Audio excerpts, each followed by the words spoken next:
Olá a todos, sejam muito bem-vindos ao Anamnese Podcast, a nova temporada. E hoje eu tenho o prazer de conversar com meu amigo, o Dr. Paolo. Dr. Paolo tem uma carreira, uma trajetória muito interessante na área da saúde, que contempla diversos papéis, né? E a ideia hoje é falar um pouco sobre carreira médica, mas para que eu não cometa nenhum erro, Paolo, por favor, se apresente para que a audiência entenda um pouco do teu conhecimento, teu background e o teu campo de atuação. Obrigado, Adriano. Adriano, te parabenizar aqui por tudo que você faz nesse teu podcast. É um belo projeto, está de parabéns. A gente aprende bastante com você e com os convidados que você traz por aqui. Para mim é uma honra estar aqui contigo. Para me apresentar, eu sou médico cirurgião digestivo de formação. Eu me formei lá na Universidade Federal do Paraná, fiz residência em cirurgia lá em Curitiba. Depois eu passei alguns anos fora do Brasil, fiz aquela formação acadêmica tradicional, né? Mestrado, doutorado. Passei alguns anos fora, morei nos Estados Unidos e na época eu atuava como cirurgião de transplante. Eu atuei com cirurgia de transplante de fígado, de pâncreas e de rim. Trabalhei em algumas universidades de ponta nos Estados Unidos. E alguns anos atrás eu migrei de volta para o Brasil. Eu fui contratado para trabalhar inicialmente na equipe de transplante do Einstein, onde eu fiquei lá por vários anos. No Einstein eu tive vários papéis, fui pesquisador, fui professor, cuidei de paciente de transplante, abri meu consultório, aprendi demais, foi uma grande escola. E depois disso eu passei por um período que, junto com alguns colegas, eu abri uma clínica de cirurgia digestiva e de doenças do aparelho digestivo aqui na capital. Empreendi, essa clínica funciona até hoje, né? E durante a pandemia, naquelas coisas da vida que você fica refletindo muito, né? Aí eu notei que eu estava num momento que eu tinha fechado alguns ciclos, tinha encerrado alguns contratos, alguns projetos, e eu vi que eu estava um pouquinho distante daquilo que eu gostava de fazer desde o dia zero da faculdade, do que eu achava que eu fazia melhor, e quase tudo que eu me preparei, investi de formação, que era relacionado com ciência, tecnologia, educação médica, e eu resolvi trilhar um outro caminho. Eu fiz uma transição de carreira e, para encurtar um pouquinho a história, eu fui parar na indústria farmacêutica. Eu fui trabalhar na Roche, aí que a gente se conheceu, né? Então eu estou na Roche desde 2021, dentro da Roche, como atuei sempre dentro da área médica. Na área médica, em particular, por alguns anos eu fui do time de oncologia, trabalhava com câncer de pulmão, e há cerca de 1 ano e meio atrás eu migrei para um time que a gente chama de pipeline, que na verdade cuida dos novos produtos da Roche, né? Então eu cuido de várias áreas terapêuticas, dos produtos que ainda não estão comercializados no Brasil, que vão ser lançados no futuro, e esse é o meu foco principal de atuação dentro da indústria.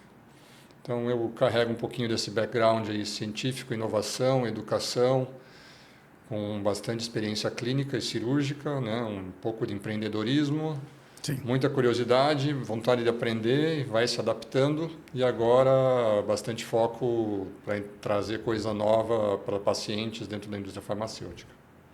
Legal. Você vê que assim, sempre que eu trago as conversas aqui, a gente fala muito a respeito do médico empreendedor, né? Do papel do médico como empreendedor, que é um papel difícil. Você sai ali da faculdade de medicina com foco assistencial, naturalmente, para fazer uma prova de título, uma especialização, enfim.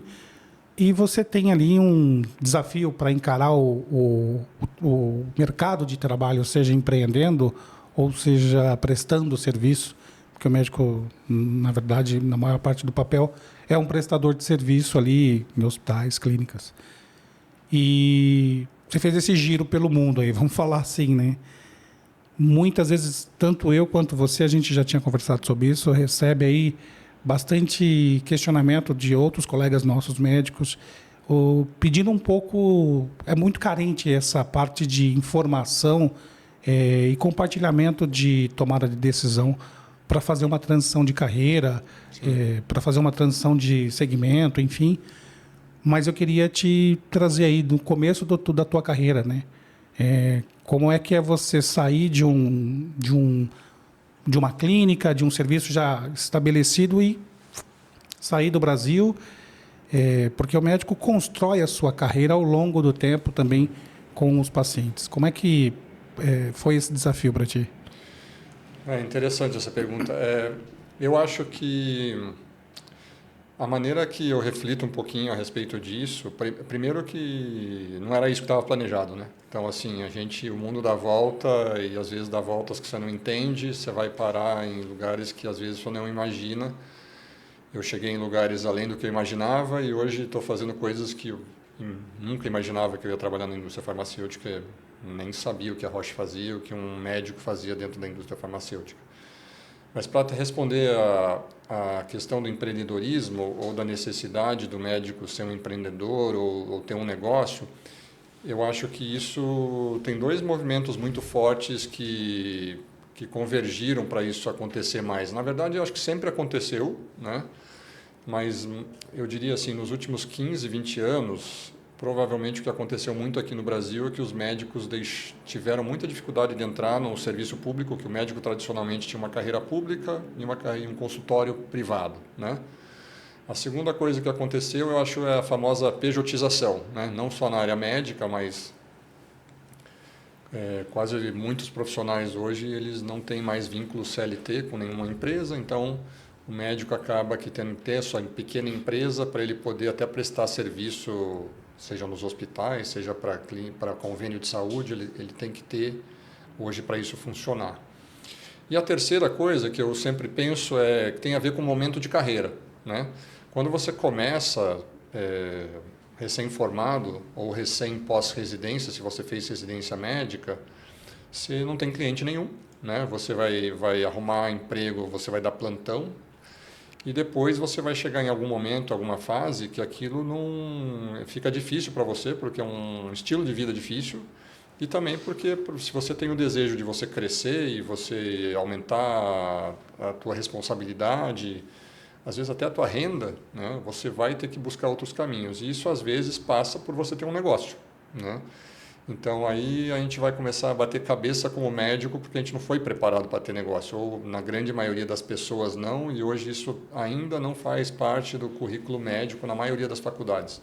Já tem alguma faculdade que tem gestão hospitalar ou alguma coisa relacionada à administração, que eu acho que é muito bom, é um bom começo, mas não tem ninguém que vai te ensinar um beabá de como que você abre um consultório, como que você faz um negócio, como que você se associa com os colegas, como que você tem funcionário, como que você gera receita e dá lucro, né? Então, eu acho que a vida começa a trazer seus desafios e você tem que começar a aprender e para quem tem essa veia, para quem tem essa disposição que é isso, vai ter que percorrer esses caminhos, né? Acho que é um pouquinho desse caminho aí que eu trilhei. Falando assim parece fácil, né? É. Eu tenho certeza que ao longo do tempo bastante desafios aí apareceram. E tem um outro tema interessante que você trouxe aqui.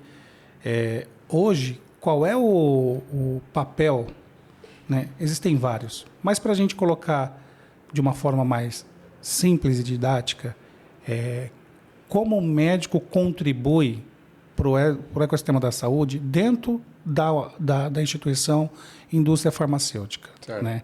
Acho que as pessoas perguntam muito qual é o papel do médico dentro da indústria farmacêutica, né? De que maneira que ele pode colaborar para que as indústrias consigam se conectar com o ecossistema da saúde e entregar suas soluções. Tá, então vamos lá. Na verdade, o médico tem um papel fundamental dentro da indústria farmacêutica, eu acho, olhando hoje, né? E eu acho que cada vez vai ter mais, porque quanto mais complexo fica, quanto mais difícil fica, a necessidade de ter uma profundidade científica vai ficar maior, de ter uma diferenciação científica bem importante. Então, acho que o médico, em primeiro lugar, pode ter vários papéis, mas tradicionalmente a maioria dos médicos começa a trabalhar na indústria farmacêutica num departamento que a gente chama assim, se a gente dividisse a indústria em vários setores ou departamentos, seria no departamento médico, né? Esse departamento basicamente ele faz duas coisas. Ele tem alguns profissionais que fazem a comunicação com os médicos, principalmente a comunicação científica, e isso dentro de algumas empresas são os MSLs, né? Então, muitos médicos começam com MSL ou vão trabalhar preparando ou trabalhando muito próximo dos MSLs, ou eles vão trabalhar como gerente médico. E o gerente médico, daí, na verdade, é o seguinte, eles têm que fazer, basicamente, eu diria, 3 papéis principais, né? O primeiro é você entender a mensagem científica, ou seja, toda a indústria farmacêutica é baseada em dados científicos que são comparados dos produtos novos com produtos estabelecidos. Então, vamos imaginar qualquer coisa que você pense aqui. Vai lançar um antibiótico novo para amidalite, certo? Algum estudo vai precisar ser feito para comparar esse antibiótico novo com o antibiótico que está aí no mercado, para você poder provar que existe alguma razão de você usar esse antibiótico novo. Então, quem vai olhar esses dados e tentar traduzir isso para os médicos daquela especialidade, nos casos aí os médicos que tratam amidalite, é a área médica. E talvez quem vai chegar no corpo a corpo inicial com alguns desses médicos, às vezes não todos, mas com alguns deles, vai ser a área médica. Então, a principal coisa talvez é traduzir e simplificar isso e também trabalhar junto com todo esse pessoal que faz a interação e que chega junto com os médicos. Então, no meu caso aí, eu tive uma experiência prévia que eu trabalhava no Einstein. Então, eu fiz muito esse papel por algum tempo lá de fazer interação com outros médicos. Então, para mim, isso é uma coisa que eu fiz bastante em várias épocas da minha carreira, em vários lugares, e no Einstein eu fiz até formalmente num cargo que eu tive lá, que é esse corpo a corpo, médico com médico. E para quem é médico, isso é uma coisa natural, né? São os nossos pares, a gente está habituado a conversar com o médico o dia inteiro. Então, acho que esse é um papel bem importante dentro da indústria médica. A segunda coisa é que, daí dentro do desenvolvimento de um produto, vamos imaginar aí de novo um antibiótico novo para amidalite, você vai precisar passar por várias etapas para isso poder ser comercializado, né? E aí isso varia de país para país, mas aqui no Brasil você vai precisar de uma aprovação para que ele possa ser comercializado e depois você vai precisar de algumas aprovações para que os seguros médicos, né, a indústria privada, pague por esse tratamento e depois, se isso for para o SUS ou para as secretarias de saúde, que o governo e o SUS possa pagar por esse pagamento. Para todas essas etapas, existem uma série de documentos que têm que ser feitas e, às vezes, você tem que gerar dados de acordo com a necessidade daquela documentação. Tá? Porque, às vezes, os estudos são, por exemplo, feitos fora do Brasil, você vai precisar de informações locais.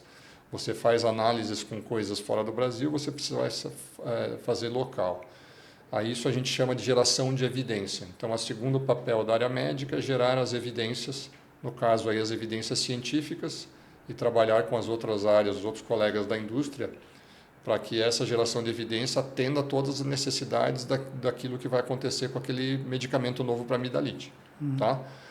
O terceiro papel é que, para esse produto novo de amidalite, vai ter uma estratégia daquela empresa que você trabalha de como que isso vai acontecer aqui no Brasil. Tá? E, às vezes, isso aí precisa ser testado. Tá? Como isso vai envolver profissionais da saúde, médicos, pacientes, às vezes hospitais, operadoras de saúde, órgãos governamentais, o médico tem toda essa interação. Então, o médico tem um papel muito importante no desenho ou na adequação da estratégia desse medicamento novo. Então, se você analisar, são 3 coisas principais que a área médica faz, né? Eu acho que é a geração de evidência, a interação com médicos, principalmente, ou com outros profissionais da saúde, no caso, e, de alguma maneira, influenciar a estratégia daquilo que você está trabalhando. Então, sem área médica, isso não funciona, né? Então, aí o que acontece? Tem alguns profissionais que começam a trabalhar na área médica e depois eles podem, com o tempo, ir adquirindo outras habilidades e outros desejos e outras necessidades e outras oportunidades em outros departamentos. Seria o equivalente a você trabalhar num hospital num lugar e depois você vai ser líder em outro lugar, né? Então, aí o que acontece? Você depois vê médicos liderando times comerciais, você vê médico liderando áreas de pesquisa, você vê médicos cuidando do time de vendas, você vê médicos que são CEOs das grandes empresas farmacêuticas. Inclusive, várias delas têm médicos como principal executivo. Então, o que acontece com alguns médicos que fazem uma carreira é que, ao longo do tempo, você vai adquirindo essas habilidades para gerar toda a importância, isso para aquela indústria que você trabalha, e se você crescer nessa carreira, você vai acabar virando executivo da área farmacêutica, né? Aí a tua área de atuação pode ser localizada num país, por exemplo, você pode ficar aqui no Brasil, pode ser regionalizada, então tem muita necessidade e algumas das empresas, o Brasil lidera a América Latina, né, um mercado importante aqui na América Latina. Então você pode ser um líder regional, por exemplo, cuidar do Brasil e de outros países. Algumas vezes, alguns profissionais migram para as sedes das empresas, que essas empresas, algumas delas são multinacionais, então vão trabalhar ou na Europa, ou na América do Norte, nos Estados Unidos, em outros mercados. E, às vezes, você vai migrar para cargos de liderança global, se isso você perseguir essa carreira. Então, acho que tem muito espaço e muita coisa a ser aprendida, e o papel do médico é fundamental na área farmacêutica. Não tem como, né? Depois que o bichinho da indústria farmacêutica pica, não tem como. Aí... É bem interessante isso, porque você entra no mundo novo, né? A maioria dos médicos, de novo, a gente não aprendeu isso na faculdade, nunca ninguém me ensinou, nunca ninguém nem ouviu falar, e a minha visão era completamente outra, né? Eu conhecia a indústria farmacêutica quem vinha me visitar no consultório, porque eu ia em congresso de vez em quando e alguém me falava alguma coisa, mas não imaginava tudo que se faz por trás e muito menos como que um produto começa lá do desenho de estudo clínico ou antes do desenho de estudo clínico até ele poder ser comercializado num país e depois ele poder chegar na mão de um paciente. Então, em várias dessas etapas vai ter uma oportunidade para um médico atuar. Vai aí das pessoas entenderem se isso faz parte do teu perfil, é aquilo que você deseja e se você vê que você vai acrescentar valor para o paciente de alguma maneira. Legal. E, ou seja, traduzindo do meu entendimento, como você trouxe aqui, desse principal campo de atuação na gerência médica, no suporte científico, o médico é o guardião da ciência para que essa companhia atue com a entrega do desfecho clínico da melhor forma possível, seja na estruturação dos estudos, na estruturação das evidências que são geradas. E você quase fez eu perder a pergunta. O que você começou a responder antes de eu perguntar? Que é exatamente isso. Paulo, quando você estava ali no consultório, né, na clínica, no hospital, enfim, nos primeiros momentos de prática médica, sem estar do lado de cá do balcão, né? Qual foi o maior impacto que você teve, maior aprendizado ou ganho de carreira, de percepção? Tu falou assim, ó, olhava isso, não imaginava o que mais você trouxe como ganho, né, para o seu... Porque você já é empreendedor, naturalmente você também já era, só que hoje você empreende de uma outra forma, a gente vai chegar lá também dentro do seu papel novo aí, mas qual é o maior ganho que você vê quando você saiu daqui e passou para cá? Dentro da indústria farmacêutica, eu tenho, acho que, 2 ganhos principais que eu vejo para mim, que eu vejo muito valor.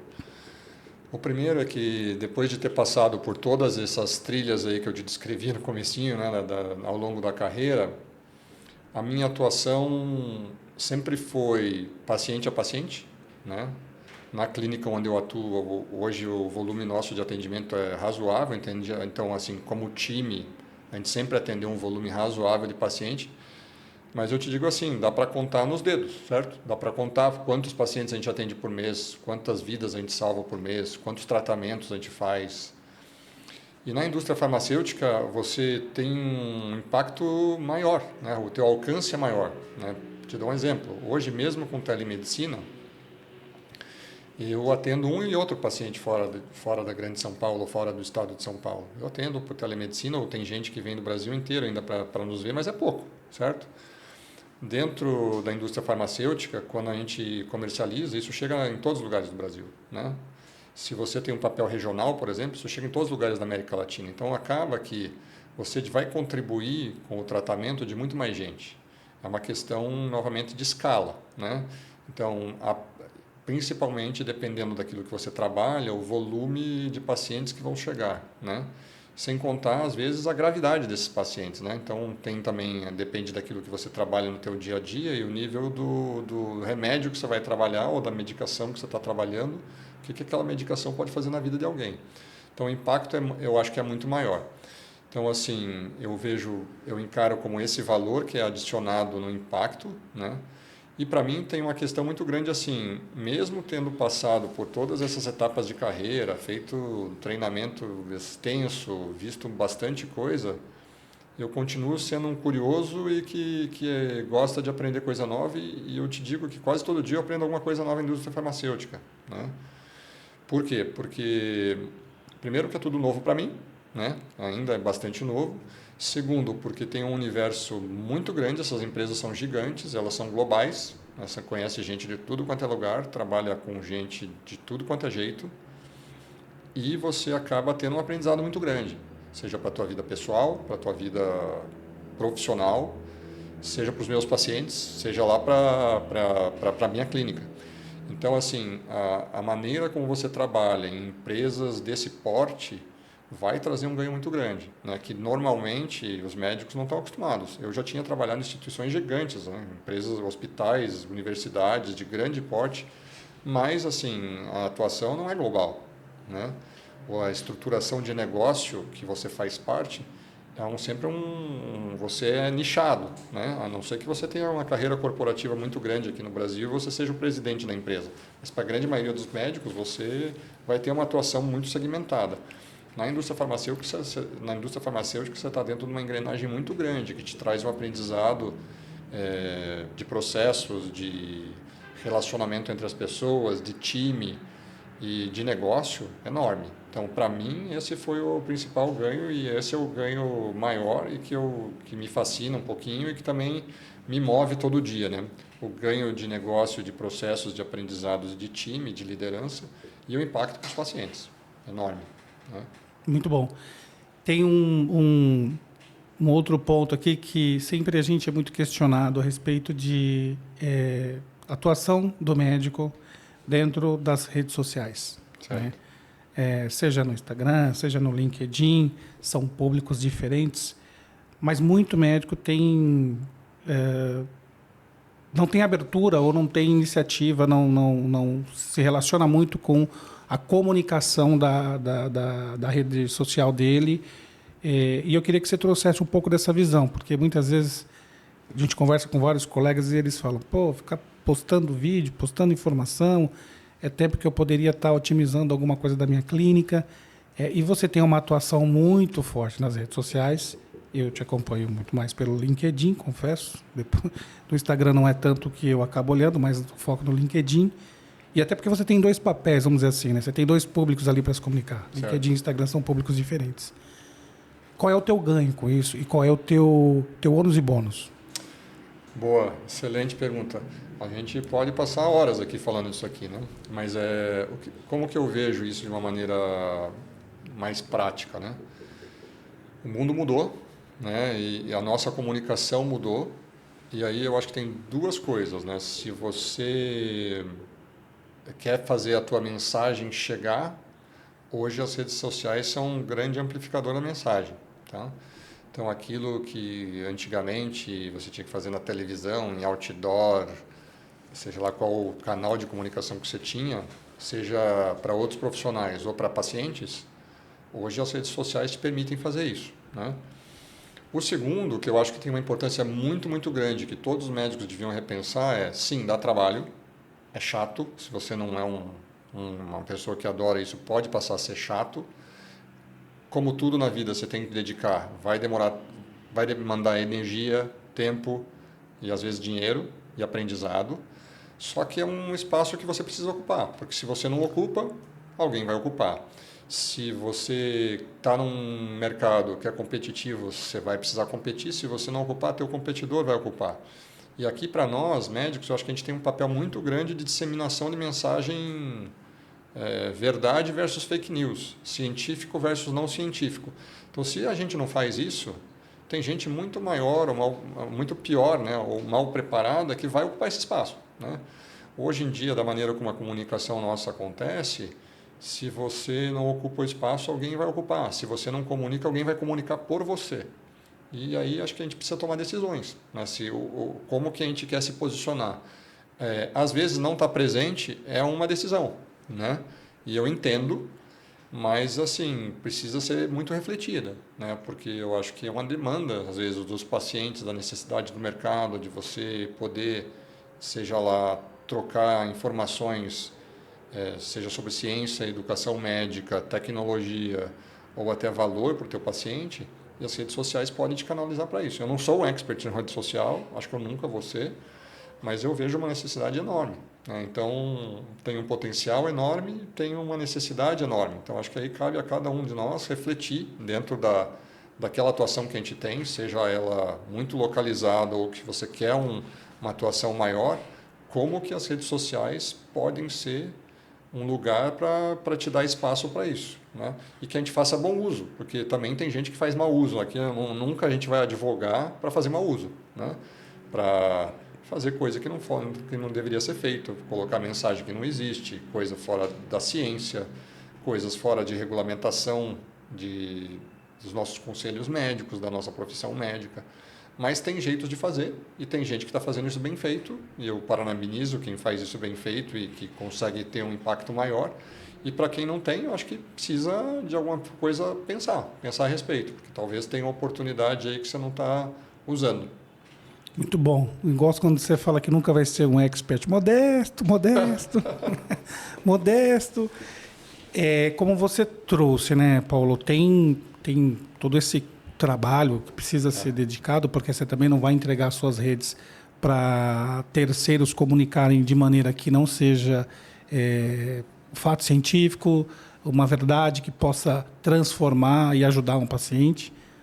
Mas me fala aqui um pouco, olhando do ponto de vista médico, carreira, quais são os pontos positivos que você tem capitalizado desse posicionamento na rede social? Para mim é uma jornada nova, tá? Eu ainda estou engatinhando. Então, a maneira que eu vejo para mim, tem duas ou três coisas. Acho que o que sempre começa é assim. A gente estava falando isso hoje mais cedo num outro fórum lá dentro da empresa hoje, né? Que é o seguinte: tudo começa que eu acho que assim, por que você está lá, né? O que você vai fazer dentro, seja lá de qual rede social que você escolheu e o que você quer, né?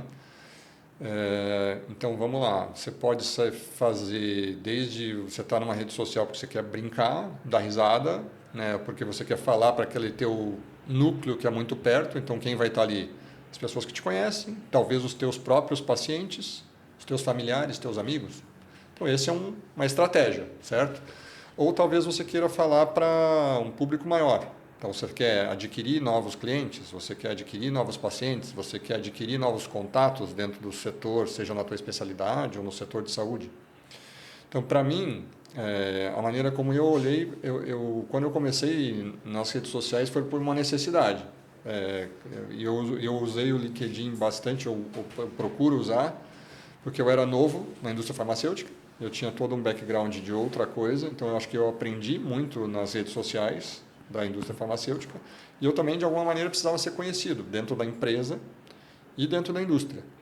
Então, eu não... Imagina, a Roche tem, sei lá, na época tinha 1.000 funcionários no Brasil. Como é que eu ia fazer para conhecer 1.000 pessoas? Né? Então, como é que eu ia fazer para as pessoas conhecerem como que eu comunico? Com o tempo, isso foi acontecendo, é natural, né? Mas a possibilidade de eu comunicar mais rápido, de uma forma mais ampla, era um dos motivos que eu fui usar as redes. Então, para isso me serviu bastante. O segundo é que para eu conhecer outras pessoas, né? Então, de outras empresas, de outras indústrias. Então, acho que o networking aumentou demais, assim, de conhecer muita gente de tudo quanto é lado, ver o que as pessoas fazem, o que está acontecendo, e realmente de ser um lugar bem grande, né?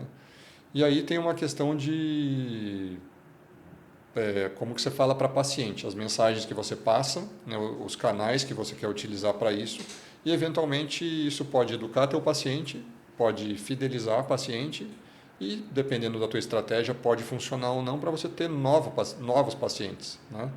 Cada uma dessas coisas tem um jeito de comunicar, né? Tem um jeito de fazer, e acho que é uma jornada de aprendizado em todas elas, né?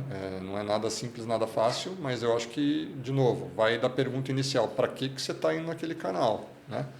Então, uma vez, se você está conseguindo responder ao motivo que você foi para aquele canal, usando para aquele público que você está tentando chegar, eu acho que vai ser útil. Para mim tem sido bem útil. Tá? Muito bom. E acho que é o ponto que você traz que é bem importante, né? O lugar precisa ser ocupado por alguém, Sim. seja por uma pessoa capacitada, com total segurança para se comunicar com esse público, trazendo informação relevante, Total. ou seja pela, né, a onda de informações que a gente tem no universo da internet, seja informações geradas por inteligência artificial, sem um crivo científico, sem uma validação técnica ali, ou informações incompletas, enfim. Então, esse espaço precisa ser ocupado, né? E acho que muitas vezes a gente vê médicos com um conhecimento técnico fantástico e muitas vezes não se posicionam dessa maneira por tudo isso que a gente está falando, e que está tudo bem, está tudo certo. Mas quando você fala, né, lá atrás, tem muita coisa que é engraçado.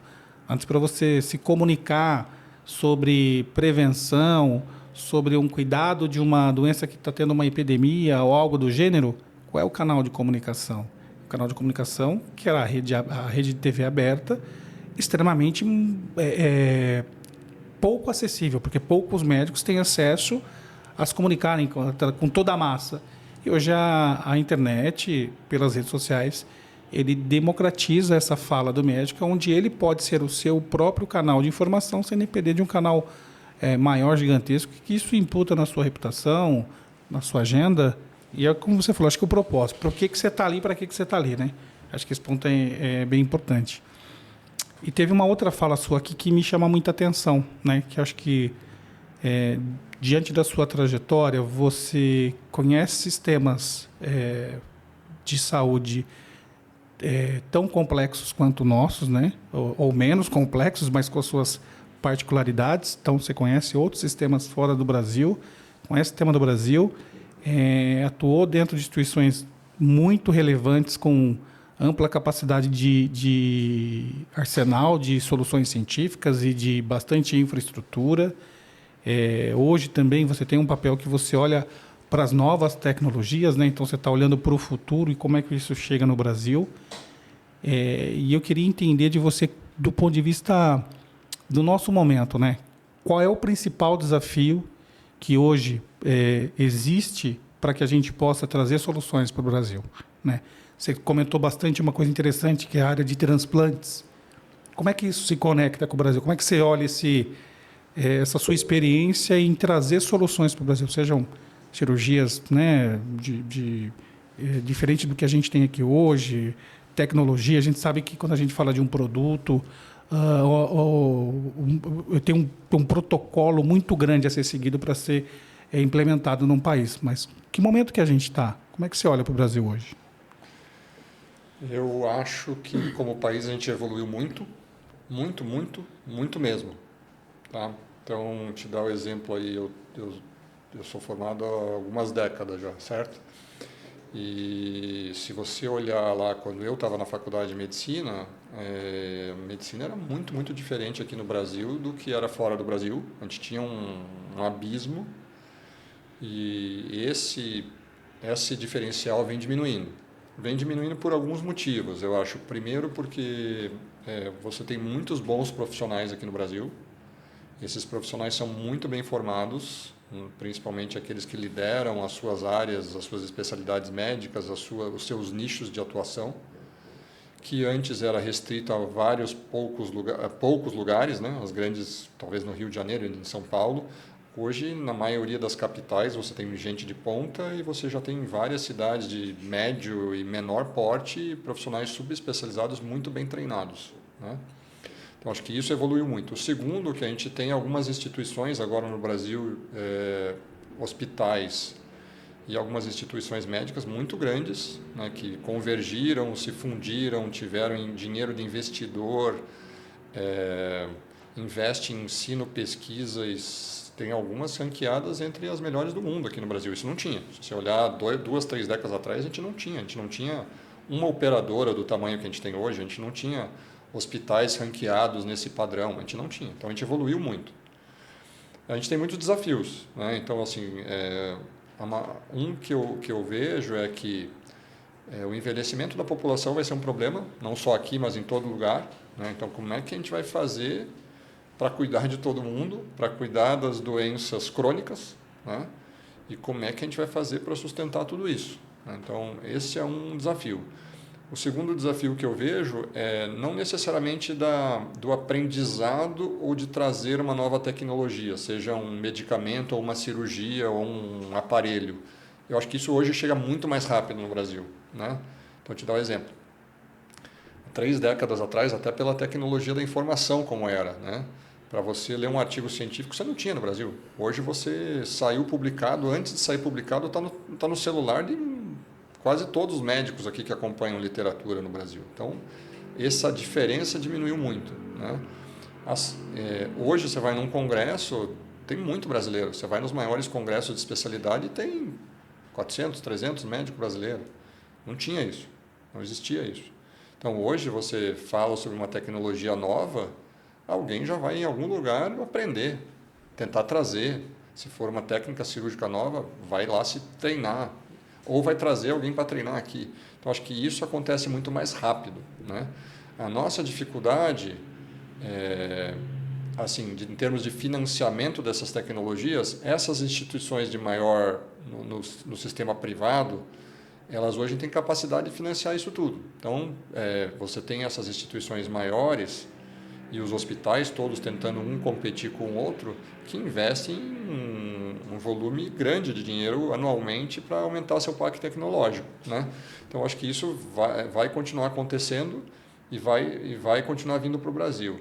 A dificuldade maior que eu vejo é a sustentabilidade disso tudo, né? E que não é e de novo, isso aqui não é um problema do Brasil, né? Nós temos nossos problemas, que a gente é um país talvez de renda intermediária e um país que tem muita desigualdade social e muitos problemas, mas se você for em qualquer outro país, eles também não sabem como é que eles vão financiar isso tudo, né? Então, vamos lá, a gente inventou uma nova terapia gênica aqui que custa milhões de reais, uma maneira de reprogramar o cérebro ou um remédio que vai curar uma doença. Ninguém sabe direito como vai pagar por isso, né? Os governos até pagam, tem uma maneira de avaliar isso, só que isso vai ficando pesado. Então, o maior desafio talvez que eu vejo é como é que a gente faz ao longo do tempo uma análise racional desse uso para que traga ao mesmo tempo velocidade e valor para o paciente, mas que a gente não quebre o todo. De verdade, eu não tenho a resposta, eu tenho as perguntas, algumas delas, né? Se alguém tiver a resposta, eu ia adorar que alguém nos ensinasse aí. Mas eu acho que esse é o nosso maior desafio, né? Como é que a gente vai fazer com essa velocidade toda, com o envelhecimento da população, para isso tudo continuar sustentável, né? Então, eu acho que a gente em nenhum lugar ainda achou um bom caminho, não tem um sistema de saúde que não esteja sob pressão e que não está tentando buscar alternativas e respostas para isso tudo, né? E eu acho que esse é o nosso desafio. A gente não vai ter uma solução amanhã e a gente vai continuar provavelmente até o nosso último dia de atuação como profissional da saúde, como médico, ou na indústria farmacêutica, ou no nosso consultório, ou com o nosso paciente, tendo que lidar com isso. Vai ficar provavelmente cada vez mais pressionado, né? Porque a tecnologia não vai parar, a necessidade vai continuar e isso custa dinheiro, né? Custa dinheiro, não importa da maneira como você olha, vai continuar necessitando de dinheiro, né? Então, como é que a gente financia isso tudo? Vai ser duro, mas a gente vai precisar achar um caminho. É uma boa discussão. Dá uns 5 episódios, um emendado no outro aqui. Porque a gente, exatamente, acho que tem um ponto importante quando você traz. Existe uma necessidade, porque o sistema público e privado ele é uma simbiose. Eles não são desconectados. É literalmente uma simbiose. Então, você tem ali todo o reflexo que você tem de atuação, de triagem, muitas vezes que você faz no privado, o custo mais acessível para a população, você não sobrecarrega o sistema público, quando é efetivo também, você não evolui para desencadear progressão de doença, ou até mesmo o paciente não perder a oportunidade de cura por um diagnóstico não tão claro. aliás, não no tempo necessário. E tem um ponto que é falar de acesso. Por exemplo, quando a gente traz uma terapia de alto custo, que geralmente, né, elas vêm para as doenças raras ali, não mapeadas, de população rara, seja qual é o sistema, ele tem ali um primeiro momento, seja da forma que for, mas ele tem uma escala de adoção, ele tem uma régua de interpretar para quem, como, onde, para que o sistema não quebre. Mas é importante esse olhar para ter um acesso sustentável. A gente não pode viver na base da judicialização da saúde, que esse é outro tema altamente sensível, né? Quando a gente olha para o SUS, ele tem todos os seus desafios, mas a gente precisa lembrar que o SUS ampara todos os brasileiros, né? Mesmo você pode ser público, privado, você é amparado pelo SUS. Não é, acho que do jeito que a gente gostaria que ele fosse, mas ele também roda e suporta muita coisa. Então, acho que essa discussão de ter esse acesso sustentável para dosar o ecossistema. Mas esse papo ele é altamente complexo e acho que a gente pode até marcar um outro bate-papo. Quem sabe, né? Você não volta aqui e a gente marca um outro bate-papo. Então, acho que esse tema ele é bem sensível. E quando você traz essa discussão, uma outra pergunta é: a nossa atuação no Brasil, falando em pesquisa clínica, acompanha esse raciocínio que você trouxe? Hoje, o nosso centro de referência em pesquisa clínica, a gente acompanha isso também? Então, assim, eu acho que o raciocínio é muito parecido. Tá? Se você olhar 3 décadas atrás, a gente evoluiu demais. Tá? Só que a gente tem muito potencial e ainda a gente tem muito para caminhar, né? Então, se você olhar os números de pesquisa clínica no Brasil, a gente continua a crescer, significa que a gente está em mais lugares que faz a pesquisa, ou seja, centros pesquisadores, centros de referência em pesquisa e profissionais que se dedicam a isso, e a gente tem mais pacientes que vão poder fazer parte desses testes de novos medicamentos aqui no Brasil, né? A gente tem, principalmente no eixo sul-sudeste, isso tem, eu diria assim, tem centros de ponta aqui fazendo isso no Brasil. A gente agora tem um desafio muito grande de capacitar novos centros fora do eixo sul-sudeste, né? Então eu diria que o Nordeste e o Norte tem um potencial enorme, porque a gente tem muitos pacientes, muitas doenças, muitos bons médicos, mas aí a gente precisa talvez capacitar eles para treiná-los em pesquisa e para que os centros onde eles atuam estejam prontos para isso. E essa eu acho que é uma necessidade do governo, da indústria, dos médicos, da sociedade, né? Por outro lado, o que eu acho que dificultava muito a pesquisa clínica aqui no Brasil era a regulamentação, né? Tem uma série de leis aqui no Brasil que impedem com que isso seja feito em maior escala, tá? E essas leis estão sendo modificadas, elas já melhoraram, tá? Mas como pesquisador e como alguém que trabalha daí agora hoje dentro da indústria, a gente ainda tem muita coisa que poderia ser melhorado, tá? Então aí eu acho que ainda vejo bastante potencial de melhora. E em termos de perspectiva, eu acho que o Brasil sempre vai ser um terreno fértil para a pesquisa clínica. Primeiro por causa do nosso tamanho e da nossa população. Então vamos lá. Onde que é mais fácil fazer pesquisa se você fosse uma empresa e tivesse que buscar paciente para incluir num protocolo de pesquisa? Você vai colocar nos Estados Unidos, no Canadá, na Europa, e aí você vai buscar paciente aonde? Em vários países pequenos ou você vai procurar um país grande? Não, você vai procurar país grande, né? Se esses países grandes tiverem os pacientes que você quer e tem a estrutura, é muito mais fácil num país grande do que em vários pequenos, né? Então aqui no Brasil, além disso, hoje o Brasil é conhecido como consegue fazer esses estudos. Você tem os centros que fazem, você já tem publicações de brasileiros nisso, e o Brasil vem ganhando relevância para isso, notoriedade e conhecimento da indústria como um todo e de quem lida com isso nesse cenário. Por último, o Brasil tem um potencial enorme pela diversidade do nosso povo, né? A gente, por ser uma nação muito miscigenada e que tem gente de tudo quanto é lugar e a gente tem um perfil muito diverso, isso é muito diferente e muito necessário para as pesquisas. Então, o Brasil sempre vai ser procurado, tá? Então, nesse último ano que eu atuei aí em uma diversidade maior de áreas terapêuticas, depois de ter atuado na oncologia, eu vi isso em diversas áreas terapêuticas. Então, em cardiologia, em diabetes, em obesidade, em doenças imunológicas, de pneumologia, reumatologia, várias outras, nas doenças neurológicas. A gente tem um perfil de incluir pacientes em protocolos de novos medicamentos muito grande aqui no Brasil, e eu acho que isso é de interesse das multinacionais que estão aqui, é de interesse do governo, é de interesse dos pacientes, é de interesse dos médicos do Brasil. Então vai continuar crescendo. Cabe a nós lutar para que seja maior, porque a gente poderia ter um papel muito maior. Tem país menor, né, que tem, eu acho, menos capacitação do que a gente tem e que vem mais investimento e põe mais pacientes por uma questão de negociação, de tradição e por uma questão de organização e de legislação. Então a gente tem muito para caminhar nesse sentido, mas eu acho que o Brasil vai cada vez crescer mais nisso. Inclusive, para quem gosta, esse é um bom negócio para investir, se você gosta, se você tem vontade, se é isso que você quer. É um caminho interessante de ser trilhado, porque eu acho que o potencial só vai aumentar. Muito bom. Você vê que assim, né, no começo da conversa, você falou, a gente aprende muito. Eu não me canso de dizer que toda vez que eu tenho a oportunidade de gravar um episódio, para mim é uma mentoria, porque meu papel é fácil, é fazer pergunta, e vou aprendendo muito, e para você ver como o roteiro não é nada, porque o roteiro que a gente fez foi por espaço, rasgamos o roteiro. E acho que como um ponto aqui também importante, você passou por diversas cadeiras, tem uma que a gente não explorou muito, mas você trabalhou na área de educação médica também, de formatação de conteúdos, que é bem interessante. Vamos deixar isso para explorar num próximo episódio, porque nós vamos ter outros momentos aqui.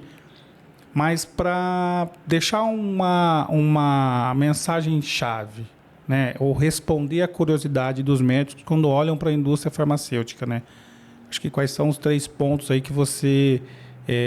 2 pontos, a gente fala 3 para ter uma referência que você oriente esses médicos, a gente fala médico, o HCP como um todo, médico farmacêutico, que quer ingressar na indústria, né? Quais são os 3 primeiros pontos? O teu Instagram, o teu LinkedIn, que a gente vai lotar a tua caixa, mas o que você recomenda aí para começar a fazer uma parte dessa transição que você fez?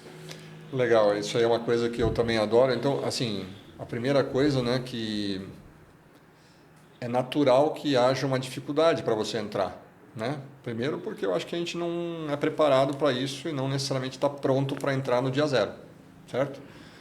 E aqui vem um agradecimento. Eu só consegui entrar porque muita gente me ajudou, né? E me ajudou porque eu fui atrás, fui perguntar.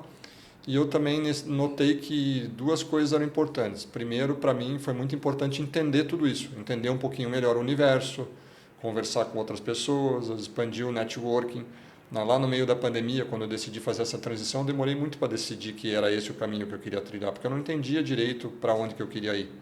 Então teve muita gente que levei muito não, muita gente não me atendeu, mas como sempre, uma pessoa chata, insistente como eu, muita gente me ajudou, né? Então, com certeza, eu não conseguiria entender tudo e chegar onde eu cheguei agora. Você nunca faz nada sozinho na vida, né? A segunda coisa, depois que eu acho que você vai atrás, conversa com muita gente, entende melhor, eu acho que a gente tem que se qualificar, né?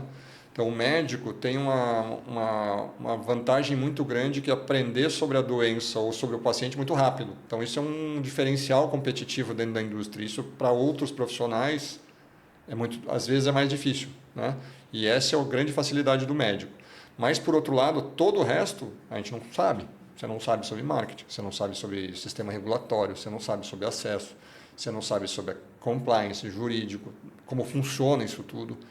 Então, entender isso tudo exige uma certa capacitação. E aí tem uma série de ferramentas, cursos, empresas, profissionais que preparam você individualmente ou classes de pessoas para te fazer isso. Então, acho que esse seria, depois de você fazer networking, explorar um pouquinho, a segunda coisa, entender o que você já tem e o que você precisaria para você aumentar a tua capacitação.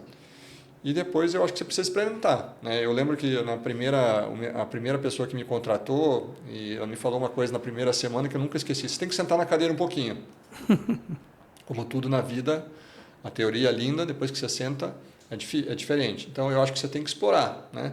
E tem muita gente que fica na indústria um tempo, depois sai, não gosta, Tem gente que funciona por um tempo e depois vai procurar outro desafio, precisa de outro momento. E eu acho que isso tem muito a você experimentar e ter certeza que aquilo combina com os teus valores, com aquilo que você busca para a tua carreira, com o teu momento de carreira. Não, veja, uma coisa é você ser recém-formado, outra coisa é você ter 40 anos de carreira, né? Uma coisa é você estar no meio da tua carreira e estar disposto a fazer essa transição, a outra coisa é você não estar disposto a abrir mão de nada. Então, depende um pouquinho do que você está buscando, em que fase de carreira que você está. Mas aí eu acho que você precisa experimentar, né? Não vai dar para você saber se a grama é verdinha, né, ou se a água é quentinha, se você não for lá pôr o pé na água ou pisar um pouquinho na grama. A grama do vizinho pode ser mais verde ou pode parecer que ela não é muito fofinha, muito gostosa, mas tem muita coisa boa. E aí acho que é do perfil de cada um e do desejo de cada um de explorar, né? E eu adoro isso, tá? Esse é um tema que assim me fascina, que é a carreira médica. Eu acho que hoje o médico tem uma carreira muito longa, aqui no Brasil em especial, a gente se forma, a gente tem 20 e poucos anos, né, e a maioria dos médicos vão trabalhar até 70 anos, 60 e poucos anos, então os médicos têm carreira de 30, 40, às vezes até mais.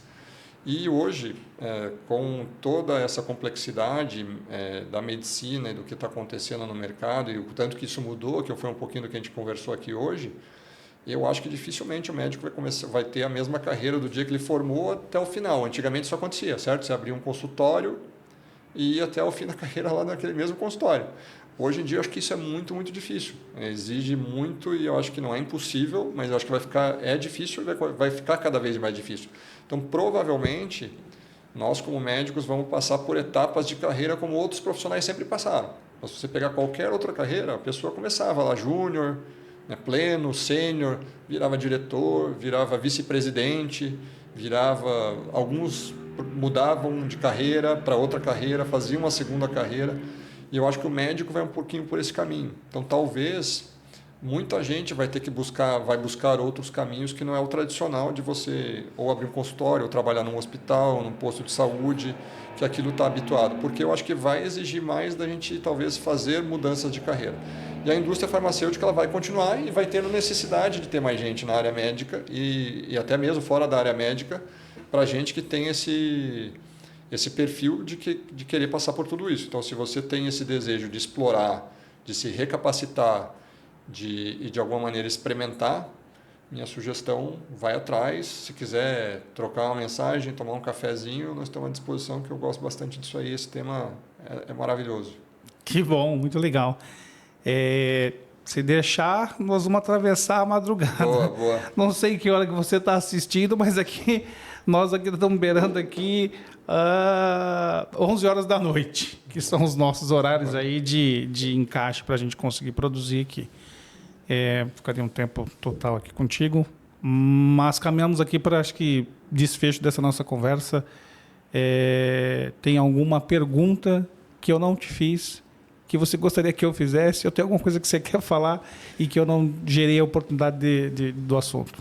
Não, eu acho que você cumpre um papel aqui com o teu podcast que atinge tanta gente, né? Hoje tem muito podcast médico, tem podcast só de médico, só de cirurgião, nichado, grande, que é você trazer essa diversidade e eu diria assim, essa fronteira entre a indústria farmacêutica ou de novas tecnologias, que não é só farmacêutica, tem de device, tem de outros produtos, com os médicos, que você traz muito médico aqui, seja um médico, vamos lá, um médico raiz que tem lá, atende seu paciente, é isso que ele faz de dia até noite, quanto o médico que é tomador de decisão, o médico que é gestor.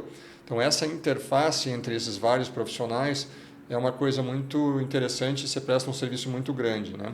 Antigamente, de novo, a gente não tinha isso. Então, isso é uma evolução muito grande e eu te parabenizo novamente por isso e que você continue aí a exercer esse papel, porque a gente também aprende bastante com você. Muito boa. Obrigado por dedicar seu tempo, né?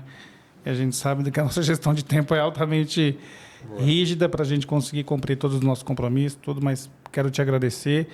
Para você que está assistindo, se esse bate-papo fez sentido para você, entra no nosso canal da Anamnese Podcast, escolhe a sua rede preferencial para acompanhar, seja no Spotify, seja no YouTube. Essa nova temporada promete, a gente tem bastante gente aí interessante e tem algumas novidades que nós vamos trazer ao longo aí das redes sociais para vocês acompanharem. Mas agradecer a todos que acompanham e que incentivam o nosso trabalho. Mais uma vez, muito obrigado, Paolo, e muito obrigado a todos. Eu que me sinto humildemente agradecido aqui pelo convite, foi super divertido. Obrigado. Forte abraço.